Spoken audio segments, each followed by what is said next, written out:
भारत सरकार बहुत जल्द एक नया national highway toll collection plan लेकर आ सकती है, जिसमें बताया जा रहा है कि 2 तरह के टोल पास के विकल्प होने वाले हैं। अब निजी कार मालिक टोल पास बनवाकर देश के सभी नेशनल हाईवेज पर बिना किसी अतिरिक्त टोल राशि चुकाए ट्रेवल कर सकेंगे। अब आप 3,000 रुपए चुकाकर अपने निजी वाहन के लिए वार्षिक एनुअल पास प्राप्त कर सकेंगे। वहीं 30,000 रुपए एक मुश्त चुकाकर आप अगले 15 सालों के लिए नेशनल हाईवेज पर बिना किसी टोल राशि चुकाए ट्रेवल कर सकेंगे। अब सवाल यह है कि सरकार ऐसा क्यों करना चाह रही है। दरअसल आपने कई बार ऐसी क्लिप्स देखी होगी जिसमें टोल पर विवाद की स्थिति बन जाती है। आसपास के रहवासियों को बहुत ज्यादा समस्याएं देखनी पड़ती है। टोल पर जाम की स्थिति बन जाती है।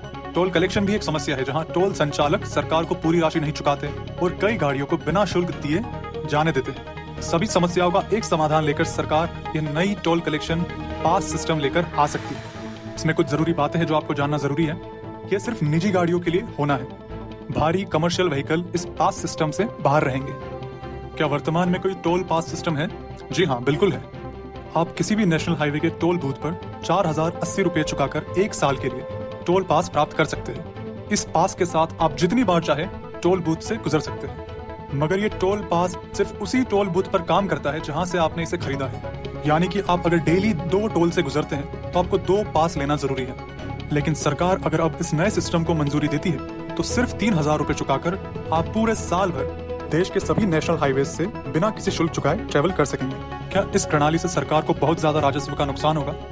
ऐसा नहीं है। दरअसल 2023-24 में सरकार को 55,000 करोड़ रुपए टोल कलेक्शन से प्राप्त होते हैं। इसमें निजी वाहन से प्राप्त राशि मात्र 8,000 करोड़ है। सभी तरह की कार से मिलने वाला टोल रेवेन्यू सभी टोटल रेवेन्यू का सिर्फ 21% है। वहीं टोल से गुजरने वाली सभी गाड़ियों का डेटा देखा जाए, इसमें 55% गाड़ियां निजी कार है।